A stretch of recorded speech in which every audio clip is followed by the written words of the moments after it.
Quando eu analiso que muitas vezes um sistema se volta à derrubada de outro, e esse sistema que derruba outro incorpora os mesmos vícios do anterior, aqui nós temos a imagem do czar Nicolau II, derrubado em 1917 na Rússia e assassinado no ano seguinte, e em cima o outro ditador, Stalin, que assume não no lugar de Nicolau, que foi Lenin, mas depois Stalin, eu vou perceber que exclusão, privilégio de poucos, pobreza, repressão, são valores que continuaram. O que significa isso?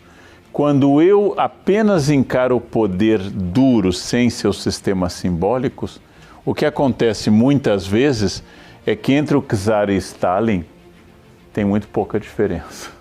Aliás, provavelmente há mais repressão sob Stalin do que sob o czar Nicolau II, porque o poder de Nicolau II é baseado na tradição, e uma tradição muito antiga na Rússia.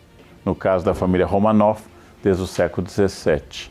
Se eu pego apenas o poder em si, há muito pouca diferença de concentração de poder, repressão, censura, tortura e privilégio de um pequeno grupo. Antes, um grupo em nome do poder que Deus dava ao czar. Agora, o privilégio em nome de um grupo que se pretende representante do povo russo. Nos dois casos, repressão, concentração de poderes e assim por diante. O que eu estou dizendo com isso? O poder, para ser substituído, ele não pode ser apenas a troca de mãos, teria que ser a troca de sistemas simbólicos. Se ao invés de fazer desfiles de Páscoa ou desfiles e procissões religiosas, que os czares faziam, eu fizer desfiles militares na Praça Vermelha, eu vou manter a mesma simbologia, a mesma forma de exercer o poder. Não troco, não analiso de fato a radiografia do poder e troco 6 por meia dúzia.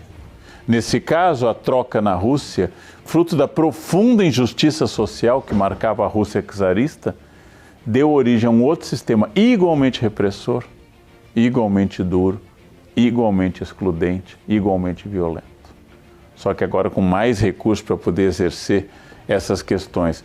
O que eu chamo a atenção é que o poder é muito mais parecido do que possamos supor. Religiosos, ateus, capitalistas, comunistas, centro, esquerda, gremistas, colorados, todos se baseiam em torno de 3 questões: símbolos, coerção e consenso. No meio desses 3 círculos, nós poderíamos ter o poder propriamente dito. Todas as formas de poder são formas de dialogar coerção, consenso, através de símbolos mutuamente ensinados, mutuamente aceitos, coletivamente integrados e assim por diante. O poder se organiza de forma simbólica nas praças centrais, ao colocar o prédio do governo e a catedral. O poder se organiza nas formas dos pronomes de tratamento. Os deputados se insultam se tratando de Vossa Excelência. A diferença para a briga na feira ou para a briga em um Grenal é a primeira pessoa ou a segunda pessoa. A diferença está aqui.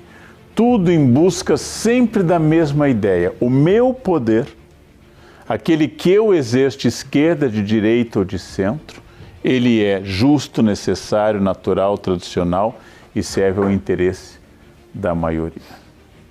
Então a minha ditadura é mais legal do que a sua. A minha repressão é mais legal do que a sua. O meu ditador é melhor do que o seu. Você defende a ditadura em tal país. Eu acho isso um absurdo, mas eu defendo a ditadura no meu país em tal período. Isso é muito comum, porque o que está em jogo aqui é sempre o meu poder. Todo poder é igual? Não. Isso seria uma generalização injusta e não científica. Nem todo poder é igual. De corrupção, mas eles se assemelham muito nas estruturas de validação. Se eu perguntar aos ditadores da Síria e da Venezuela quem eles representam, eles dirão o verdadeiro interesse do povo. E os outros são invasores, usurpadores, ladrões e assim por diante. O povo sempre corresponde ao meu interesse.